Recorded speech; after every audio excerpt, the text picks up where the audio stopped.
네, 여러분 가정에서 하나님 사람이 많이 배출되는 믿음의 가정 되시기를 바랍니다. 오늘은 레위기 24장 말씀입니다. 성막과 신성 모독에 대해서 말씀 같이 나누겠습니다. 월요일, 화요일 미세먼지 정말 지독했습니다. 앞이 보이지 않을 정도로.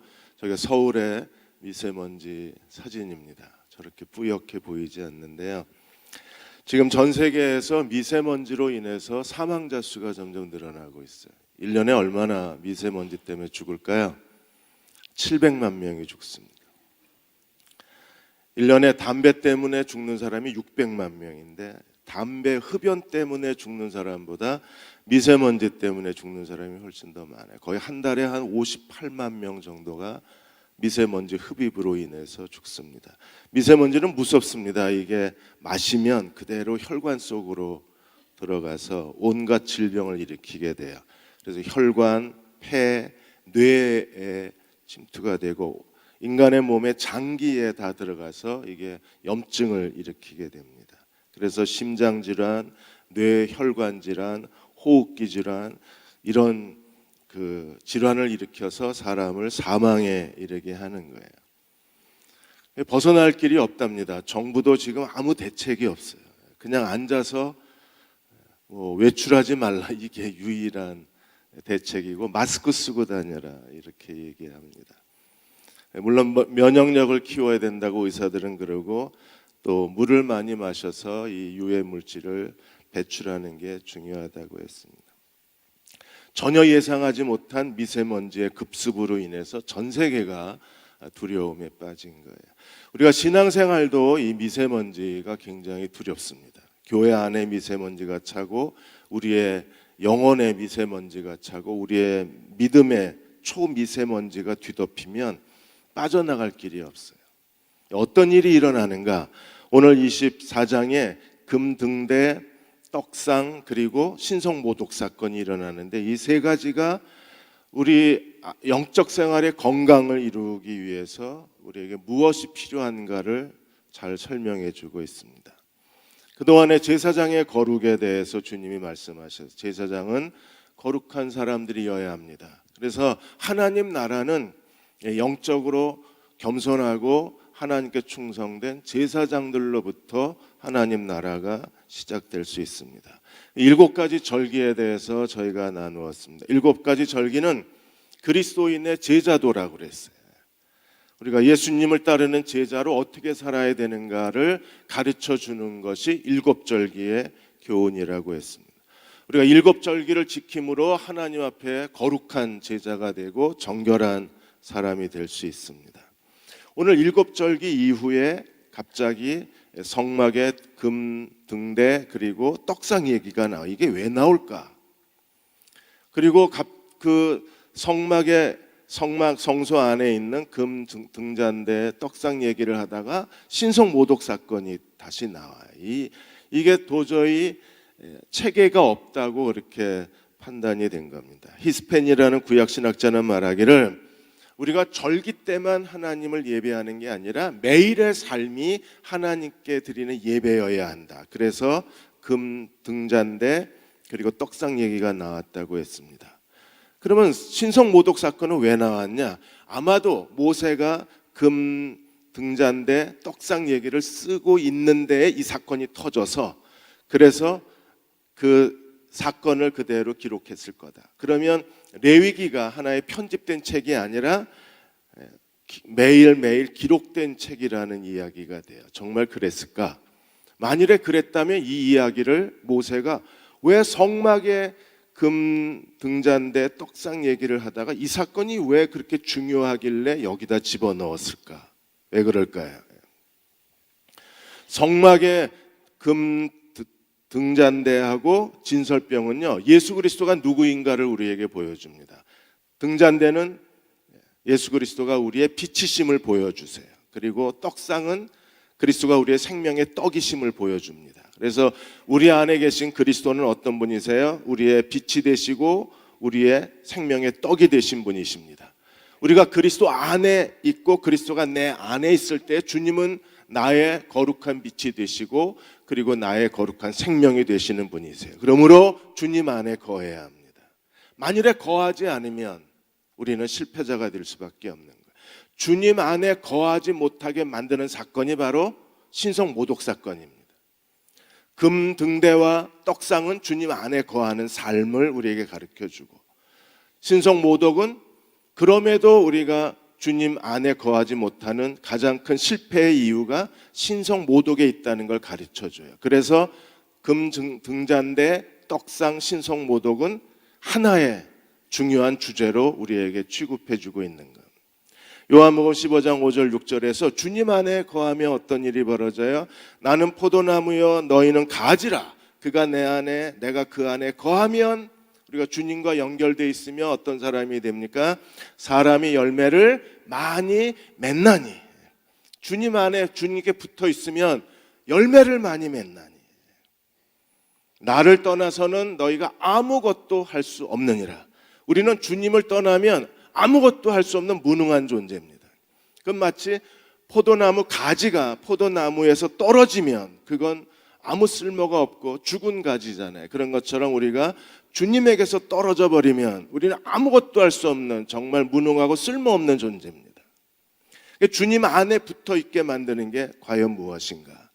만일에 우리가 주님 안에 거하지 않으면 어떻게 돼요? 6절에 사람이 내 안에 거하지 아니하면 가지처럼 밖에 버리워 마르나니 사람들이 그것을 모아다가 불에 던지느니라. 주님 안에 거하지 않으면 우리는 어떻게 돼요? 떨어져 나간 가지처럼, 부러진 가지처럼 말라버립니다. 열매를 맺을 수 없습니다. 아무 쓸모가 없습니다. 그래서 사람들이 불태워버리는 거예요. 그러니까 주님 안에 있어야 돼요. 그런데 주님은 우리의 금등대가 되시고 우리의 떡상이 되셨어요.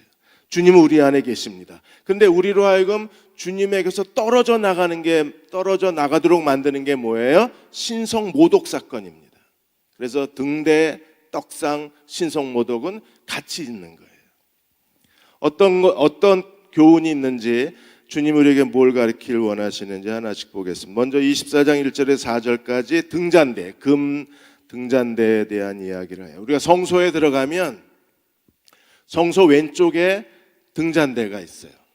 그리고 오른쪽에 떡상이 있습니다. 이게 두 개가 서로 마주보고 있어요. 금 등잔대는 우리가 메노라라고 그래서 7가지 가지로 되어 있어요. 가운데 가지가 있고, 이게 금 한 달란트를 다 쳐서 붙인 게 아니라 쳐서 일일이 늘어뜨려서 하나의 금덩어리로 만든 겁니다. 그래서 왼쪽에 3개의 살구나무 가지, 오른쪽에 3개의 살구나무 가지, 가운데에 중앙 가지가 있어서 모두 7개의 살구나무 가지가 있고, 이 7개 등잔이 있고, 등잔 위에서 이제 불을 피우게 되어 있는 거예요. 계시록 1장 12절에 보시면 7가지 금 등잔대가 계시록에 예수 그리스도의 7별 또는 7교회를 상징한다고 설명하고 있습니다. 이 등잔대의 목적은 떡상을 비추고, 그리고 성소의 빛을 비추는 역할을 하게 됩니다. 그래서 떡상을 비추는 빛이 무엇을 의미하는가? 왜 마주보고 있고, 그래서 등잔대의 빛이 떡상을 비추게 돼 있는 것에 대해서 칼빈은 말하기를 그리스도가 온 세상에 빛을 비추시는 분이시고 세상의 빛으로서의 그리스도를 우리에게 설명하고, 하나님의 백성에게 생명의 빛을 비추는 예수님을 우리에게 보여주고 있다고 했습니다. 그러므로 오늘도 우리에게 생명의 빛이신 그리스도의 빛이 우리에게 비추어야만 돼요. 그분의 교회에 비추게 되고 그분의 백성들에게 이 생명의 빛이 비춰져야만 합니다. 이 빛을 비추려면 어떻게 해야 합니까? 2절에 보시면 이스라엘 자손에게 명령하여 불을 켜기 위하여 뭐가 필요해요?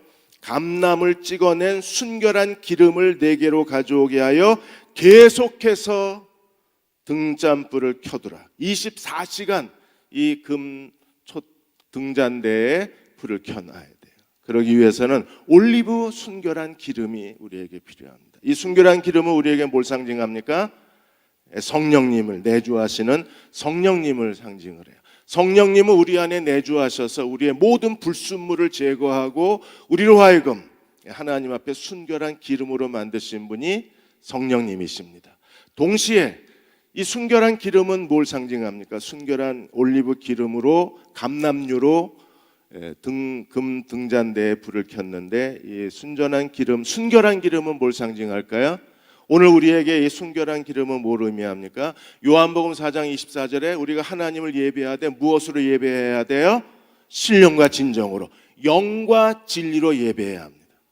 그러므로 우리가 하나님 앞에 영과 진리로 하나님을 예배하는 자가 되을 때 예배의 빛이 비춰야 그 빛이 떡상을 비추게 돼 있고 예배의 빛이 성소를 환하게 비추게 돼 있어요. 만일에 예배의 불이 꺼지면 성소는요 어둠뿐입니다. 예배의 불이 꺼지면 떡상은요 아무것도 보이지 않는 거예요. 그래서 그리스도인은 예배의 불이 꺼지지 아니하도록 우리가 온 마음을 다 기울여야 해요. 우리는 성령 안에서 행하고 성령께 순종하는 사람이 되어서 날마다 신령과 진정으로 하나님을 예배함으로 순결한 기름이 하나님 앞에 가져가야 하고 그 순결한 기름이 있어야 24시간 이 등잔대에 불이 꺼지지 않을 수 있어요. 오늘도 신령과 진정으로 예배하고 계시나요? 그런 것 같지 않으신데요? 신령과 진정으로 예배하면요 얼굴이 좀 펴지셔야 돼요. 이렇게 좀 미소가 약간 머문고 조금 밝은 표정이 되고 지금 그 모습입니다. 우울하게 예배드릴 수는 없잖아요. 우리가 하나님을 예배하는데 우울한 표정으로 앉아 있으면 하나님이 걱정하실 거 아니에요. 쟤 무슨 일이 있나, 왜 얼굴이 저렇게 어둡나 그러실 거 아니에요. 그러니까 우리가 신령과 진정으로 예배드리는 게 순결한 기름을 하나님께 가져다 드리는 거예요. 그리고 24시간 등불이 켜져 있는 겁니다. 그래서 3절과 4절에 보시면 제사장들 아론이 해야 될 중요한 사명이 뭐냐 하면 이 등잔불을 항상 관리 감독하라 그랬어요. 그래서 3절에 아론은 회막암 증거교회 앞 그 거룩한 지성소 앞에 이 저녁부터 아침까지 여호와 앞에 항상 등잔불을 정리할지니 이는 너희가 대대로 지킬 영원한 규례니라. 24시간 불이 꺼지면 안 돼. 우리가 예배에 불이 켜 있으면 어떤 일이 벌어져요? 하나님은 우리의 자고 깨는 것을 지키시는 하나님이시고 어디로 가든지 주님이 우리가 하늘의 자리를 펼지라도 거기 계시고 우리가 지옥에 갈지라도 주님은 거기 계셔서 우리를 지키시고 돌보시고 보호하시는 하나님이십니다. 예배에 불이 켜져야 그래야 하나님은 오늘도 우리 곁에서 우리를 쉬지 않고 지켜주시는 하나님이심을 경험할 수 있어요. 4절에 그는 여호와 앞에서 순결한 등잔대 위에 등잔들을 항상 정리할지라. 그러므로 목회자가 해야 될 중요한 일이 무엇입니까? 밤낮으로 하나님 앞에 예배의 불이 꺼지지 않도록 모든 마음이 예배에 있어야 해요. 그리고 예배를 살려내야 하고 예배에 기름 부음이 있도록 하나님 앞에 엎드려 기도해야 합니다. 제가 지금도 계속 기도하고 있는 게 하나님 저희 교회에서 드리는 예배 위에 기름 부어 주옵소서. 예배를 충만케 하시고 예배에 하나님의 능력이 흘러넘치게 하시고 감격적인 예배를 통해서 교인들이 하나님 앞에 엎드리게 하여 주옵소서. 예배가 살아야 교회가 살기 때문에 그렇습니다. 그러니까 모든 관심이 목회자뿐 아니라 모든 성도들의 마음이 하나님께 드리는 예배에 있어야 돼요. 예배가 살아나기 위해서 중요한 것이 등불에 불을 켜는 것처럼 하나님 말씀이 살아 있어야 하는 거예요. 그래서 시편 119편 105절에 다윗이 뭐라 그랬습니까? 주의 말씀은 내 발에 등이요 내 길에 빛이니이다. 하나님 말씀이 등불입니다. 하나님 말씀이 빛입니다. 그래서 교회 안에 하나님 말씀이 환해져야, 하나님 말씀이 살아있어야, 그래야 예배가 강해지고 예배가 기쁨이 넘치고 예배에 거룩한 기름 부으심이 있을 수 있는 거예요. 하나님 말씀을 온 마음을 다해서 저희가 준비하고 가르치는 이유가 여기에 있습니다.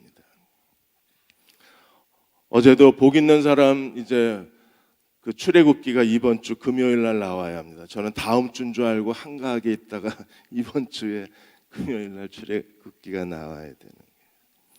어제까지 열심히 썼는데 13장밖에 못 썼어요. 그래서 오늘 내일 이틀 밤을 아마 새야 그래야 금요일 날 오전에 인쇄소로 넘어가야 그래야 주일날 책이 나오거든요.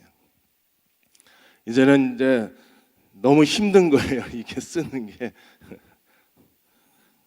집사람이 저를 한심한 듯이 쳐다보고 있더라고요. 쟁일 앉아서 일을 하고 있으니까.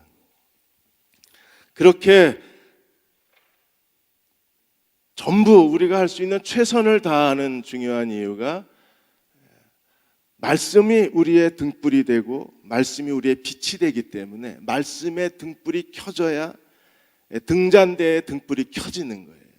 그래서 교회가 하나님 말씀이 살아있는 공동체가 되는데 온 힘을 다 기울여야 될 이유가 그 하나님 말씀이 우리의 등불이요 하나님 말씀이 우리의 빛이시기 때문에 그렇습니다.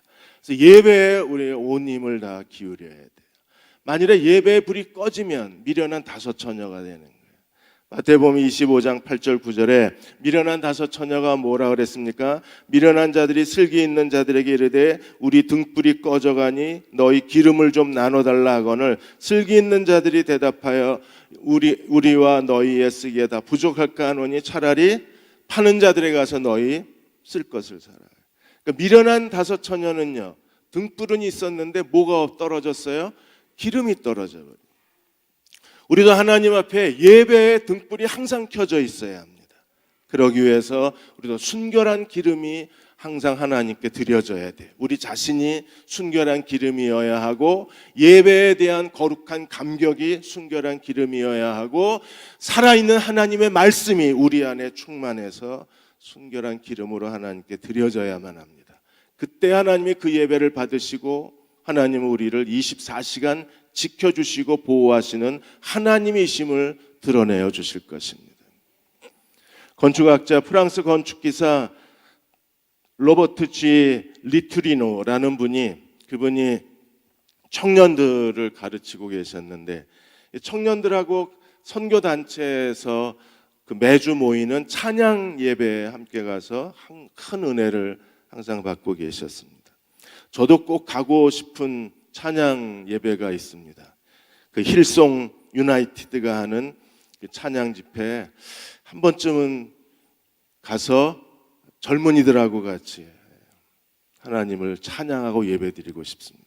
그러니까 이 로버트 G 이분도 아마 이런 그 찬양 집회에 가서 청년들하고 함께 정기적으로 가서 찬양을 드렸을 겁니다. 근데 이분이 어느 한 회사의 프로젝트를 맡아서 그 회사의 중요한 기계 부품 설계도를 제출하기로 돼 있는데 그게 이제 내일 아침까지 그 중역에게 제출을 해야 되는데 오늘 밤 청년들하고 같이 이 선교단체 찬양 예배에 참석하기로 한 날인 거예요. 근데 지금까지 설계도 시작도 못했어요. 지금부터 작업을 시작해도 내일 아침까지 이 설계도 디자인이 나오고 설계도가 나온다는 게 불가능한 일입니다. 왜냐하면 아이디어가 아직 생각나지 않았기 때문에.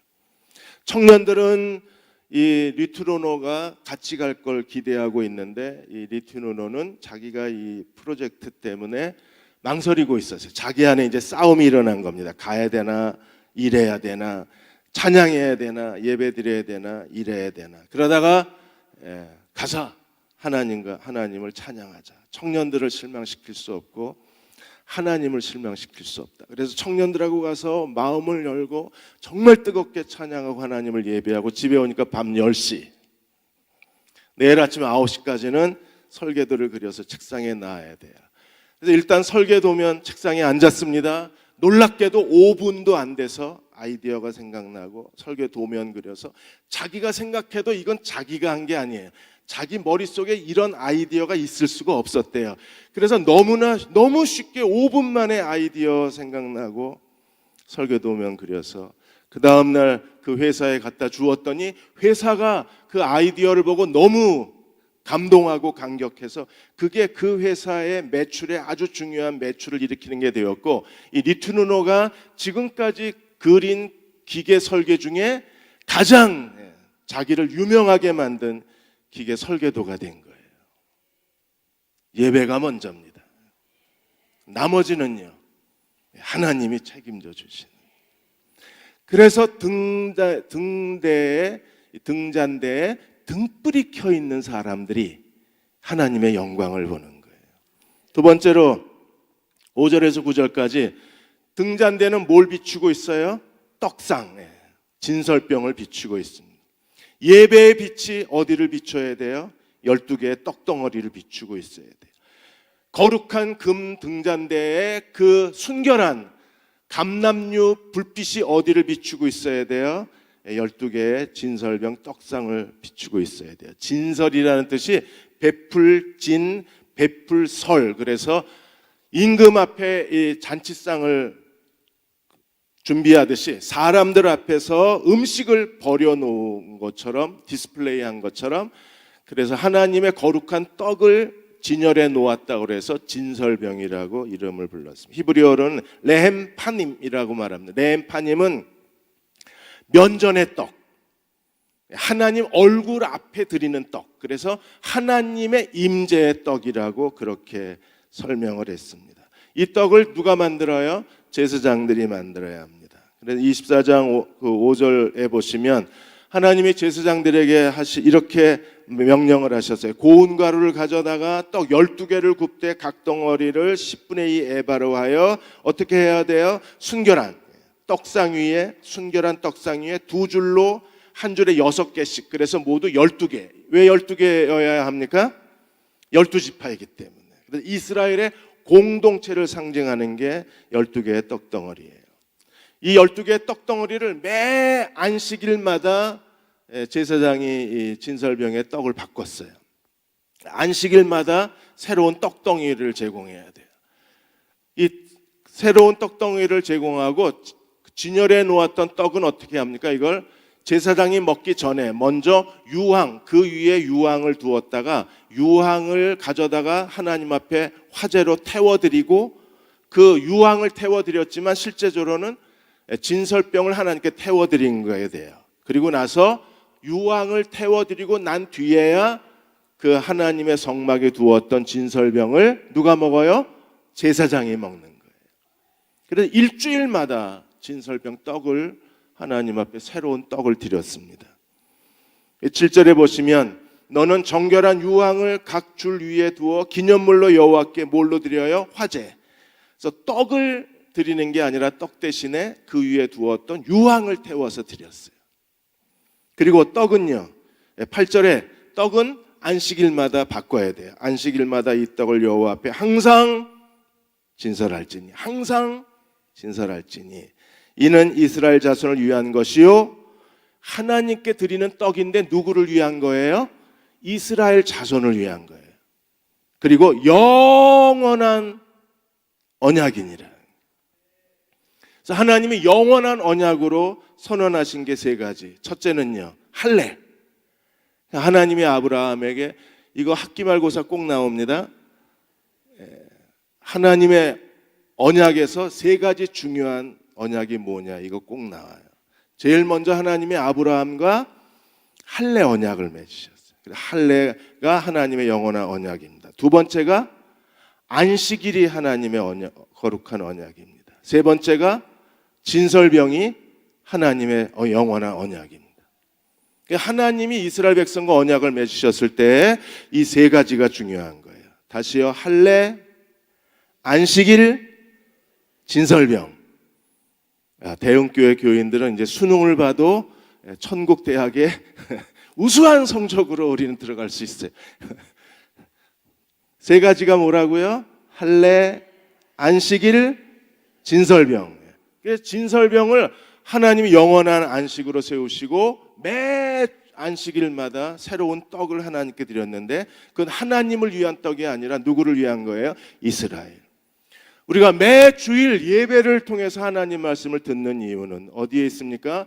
새로운 하나님의 진설병을 하나님께 드리고 새로운 하나님 말씀을 누가 먹어요? 우리가 먹는 거예요.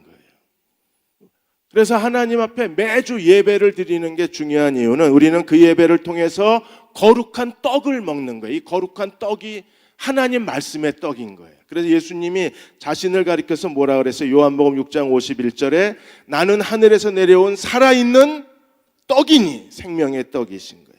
사람이 이 떡을 먹으면 영생하리라. 예수님이 생명의 떡이십니다. 우리가 예수 그리스도를 믿고 주님 개인의 구세주와 주인으로 영접하면 우리는 어떤 사람이 되어 살아나리라.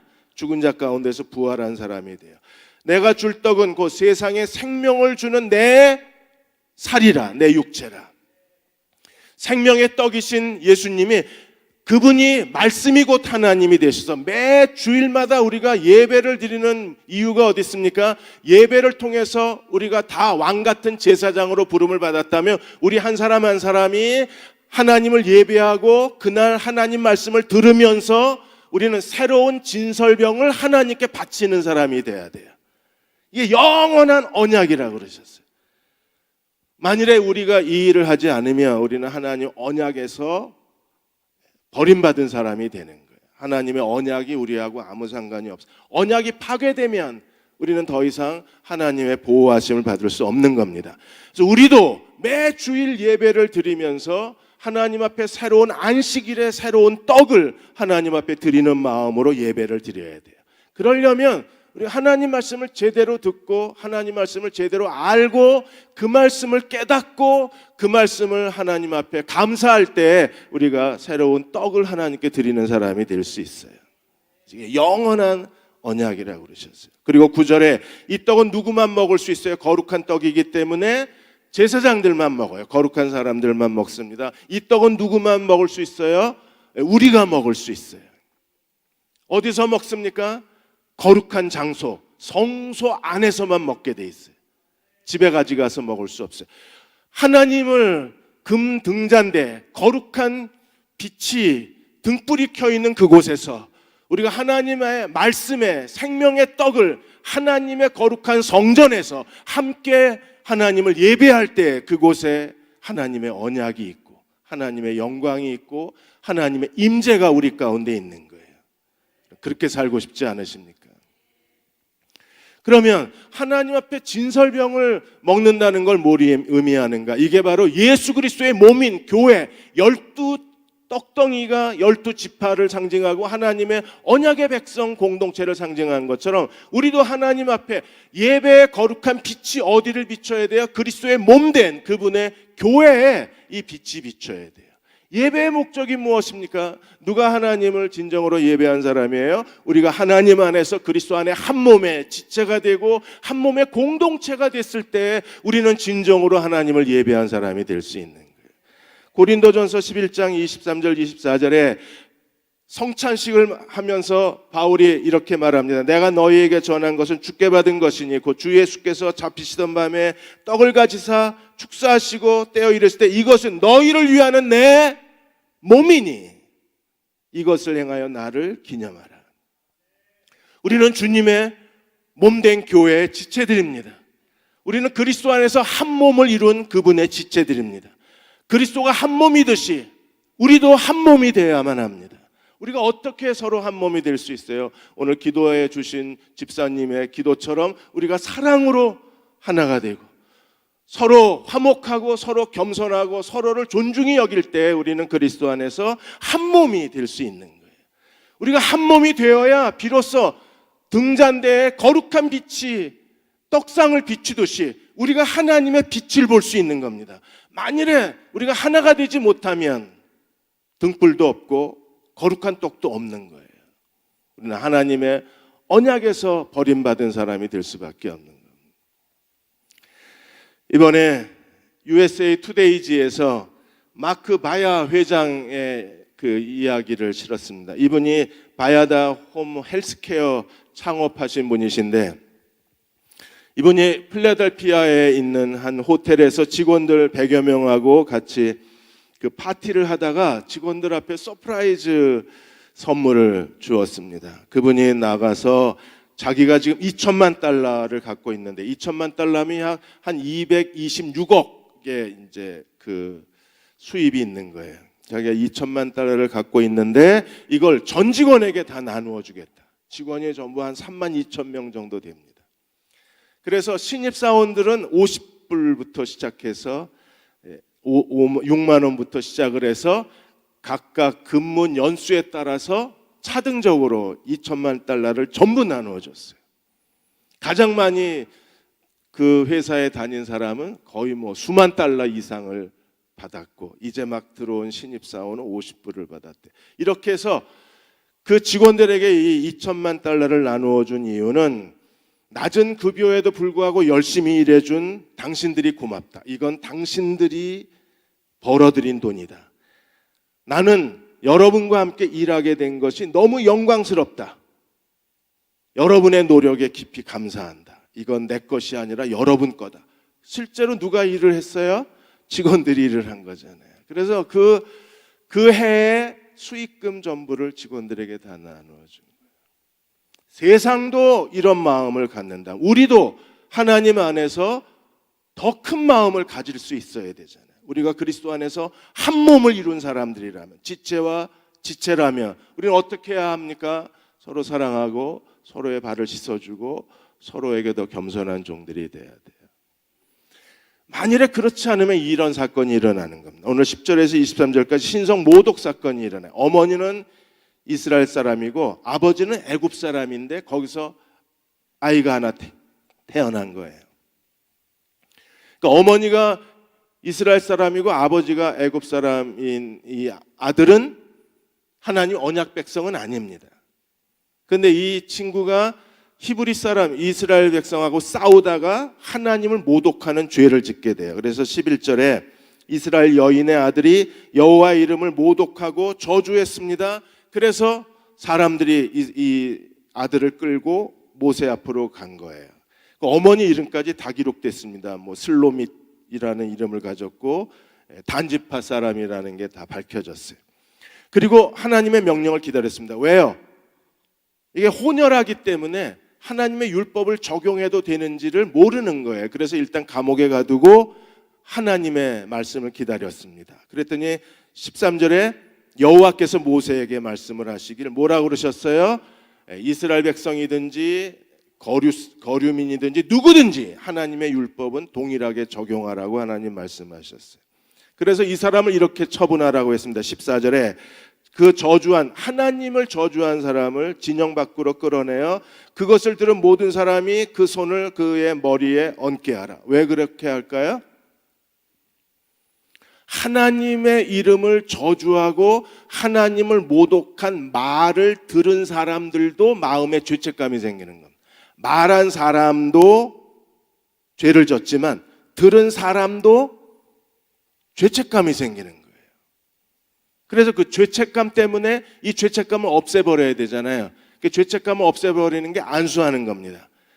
그래서 하나님을 저주하고 모독한 사람에게 들은 사람들이 전부 그 사람 머리에 손을 얹어야 돼요. 그 죄책감을 누구에게로 다 옮겨요?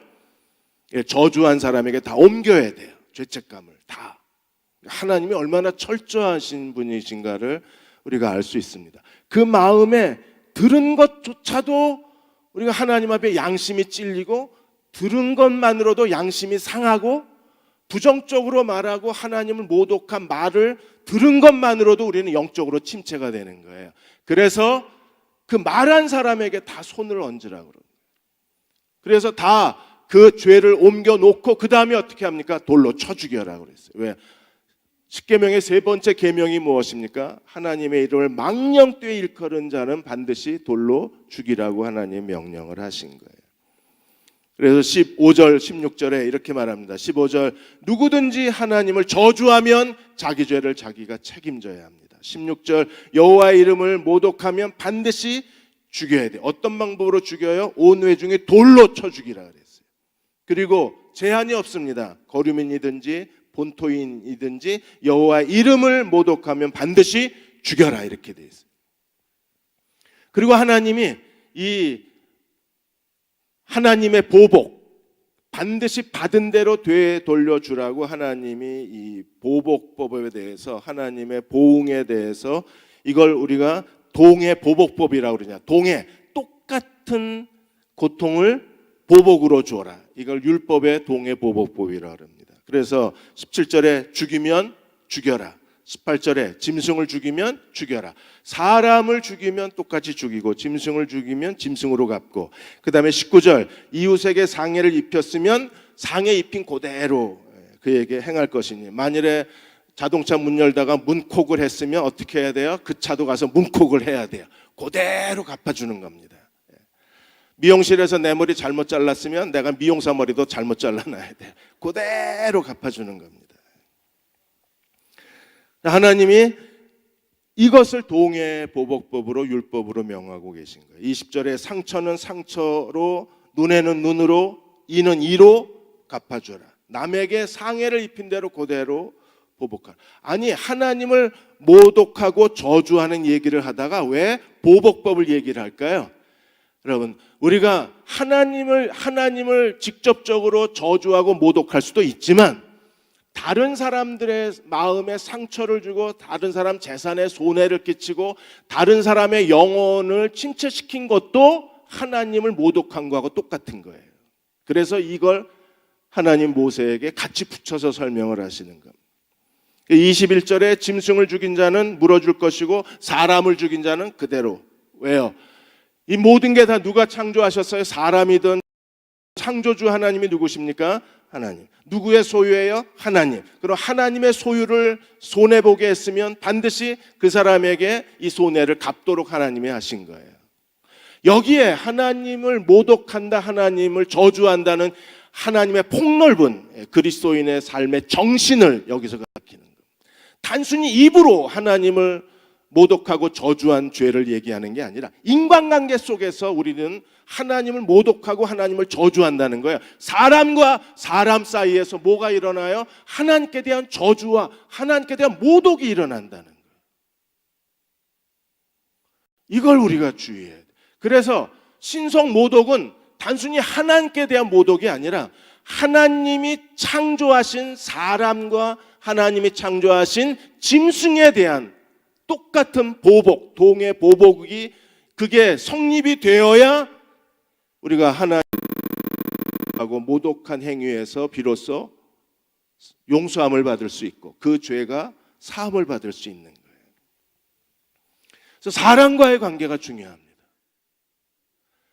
우리가 사람과의 관계에서 하나님이 원하시는 이 하나님의 정의, 하나님의 사랑의 자리에 서지 못하면 아무리 금 등잔대에 순결한 감람유를 붓고 24시간 등불을 켜도 내 마음에 빛이 없어요.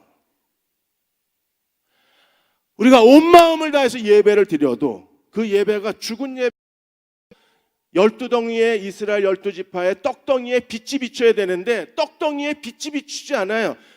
대흥교회라고 하는 그리스도의 몸된 교회, 우리 안에 생물학적 이 공동체 안에 하나님의 빛이 비치질 않는 거예요. 그러면 매주일 아무리 안식일에 떡을 갈아 하나님께 드려도 하나님이 그 떡을 받으실 수가 없고 우리는 결국 하나님의 언약을 깨트린 사람이 되는 거예요. 그래서 사람과 사람 사이가 너무 중요합니다. 오늘부터라도 2019년에는 우리가 사람과 사람 사이 관계를 겸손으로 만들고 서로 존경함으로 만들고 우리가 서로 사랑으로 만들어 간다면 우리는요 금 등잔대의 그 거룩한 빛 가운데 살 수 있고 매 안식일마다 새로운 진설병을 먹으면서 하나님 앞에 생명의 떡으로 배부른 사람, 하나님이 우리의 삶을 풍요롭게 만들어 주실 수 있는. 예수님의 마태복음 5장 38절 41절에 이렇게 말씀하셨어요. 눈은 눈으로 이는 이로 갚으라 하는 걸 너희가 들었으니 이가 구약의 동해보복법입니다. 그래야 하나님이 모독을 안 받으시는 거예요. 받은 만큼 되돌려 주어야. 그런데 하나님 나라의 보복법은 달라요. 인간은요 자기가 받은 만큼 돌려주려고 하는 이 아주 강한 복수심이 있습니다. 보복해주고 싶은 마음이 있는 거예요. 그런데 하나님 나라의 그 보복은요 거룩한 보복의 윤리, 구약하고 달라요. 구약은 받은 대로 돌려줬지만 신약은요 받은 것만큼 더 주는 겁니다. 그래서 예수님이 이렇게 말씀하셨어요. 39절에 나는 너에게 이르노니 악한 자를 절대로 대적하지 마라. 구약은요, 악한 자를 대적했어요. 신약은요, 절대 대적하지 마라. 그럼 어떻게 해야 합니까? 오른뺨을 치면 왼뺨도 돌려대라. 더 주는 겁니다. 그리고 억지로 너를 고발하여 속옷을 가져가고 하는 자에게는요, 겉옷을 내어줘라. 속옷이 비싸요? 겉옷이 비싸요? 겉옷이 비쌉니다. 더 비싼 걸 주라는 거예요. 그 송사에서 속옷, 그 3,000원짜리 5,000원짜리 속옷 가지고 재판 벌인 사람에게 100만 원짜리 200만 원짜리 겉옷까지 내주라는 겁니다. 그게 하나님 나라 보복 정신입니다. 여러분, 겉옷까지 내주는데 그 사람하고 관계가 그냥 그렇게 무너진 채로 있을 수 있나요? 아닙니다. 그 사람이 감동해서 무릎을 꿇고 자기의 잘못을 용서를 빌고 그리고 화해의 손을 내미게 될 때 그곳에 뭐가 있어요? 등잔대에 떡상에 진설병이 서 있는 거예요. 그리고 41절에 억지로 오리를 가자고 그러면 얼마나 귀찮아요, 오리 가주는 게. 그런데 우리가 하나님 나라 보복은요, 오리를 가자고 요구한 것에 대해 어떻게 복수를 해야 됩니까? 심리까지 가주는 복수를 해줘야 돼요. 여러분, 이렇게 복수하시기를 축원합니다. 이게 진짜 하나님 나라 복수입니다. 싫으시군요. 얼굴 표정이 안 해나 하셔야 돼요. 왜? 그래야 등잔대에 등불이 살아있어요. 이렇게 삽시다. 이제 좀 있으면 하나님 나라 다 가야 되잖아요. 미세먼지도 많은데 살고 싶어도 못 살아요 이제는. 얼마 안 남은 인생을 하나님 나라의 복수의 정신으로 삽시다. 오리를 가 억지로 참고 오리 가주면 의로운 사람 같죠? 아니요. 어디까지 가야 의로워요? 심리는 가져야 의로워. 속옷을 달라고 소리 지르고 원통해하고 분해하고 잠 못 자고 끙끙댈 게 아니라 거듭. 그게 복수예요. 그게 하나님 나라 보복이에요. 그 사람은요, 하나님의 이름을 모독하고 저주하는 게 아니라 하나님의 이름을 경외하는 사람이 되고 하나님의 이름을 높이는 사람이 되고 하나님의 이름을 영광하는 사람이 되는 거예요. 그리고 42절에 내게 구하고자 하는 자에게 어떻게 하라고요? 주라. 꾸고자 하는 자에게 어떻게 하라? 거절하지 말라. 그리고 로마서에서 바울은 이렇게 말합니다. 우리가 살아도 주를 위하여 살고 죽어도 주를 위하여 죽나니 그러므로 사나 죽으나 우리는 주의 것이로다. 나만 주의 것인가요? 옆에 있는 그 집사님도 주의 것이고 그 성도님도 주님의 것입니다. 나만 주의 것이 아니라 우리 모두가 다 하나님의 소유.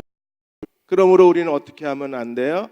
내가 어찌하여 10절에 어찌하여 형제를 비판하느냐, 어찌하여 내 형제를 업신여기느냐. 형제를 비판하고 형제를 업신여기면 누구를 비판하고 누구를 업신여기는 거예요?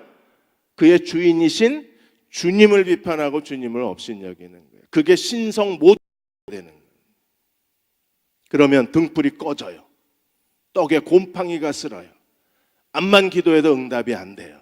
그래서 우리가 하나님 언약 안에 있을 수 없는 겁니다. 사랑하는 여러분, 저도 많이 부족합니다. 그럼에도 하나님 나라 보복 정하고 하나님 앞에 기도하고 엎드리는 이유는 그렇게 살아야 예배가 살고 그렇게 살아야 생명의 말씀이 내 안에 살아요. 그리고 주님 안에 있을 수 있어요. 주님 안에 있기만 하면요, 그건 성공하는 인생입니다. 왜요? 주님께 붙어 있기만 하면 열매를 많이 맺는다고 약속해 주셨기 때문에. 근데 너희가 나를 떠나서는 아무것도 할 수 없다 그러셨잖아요.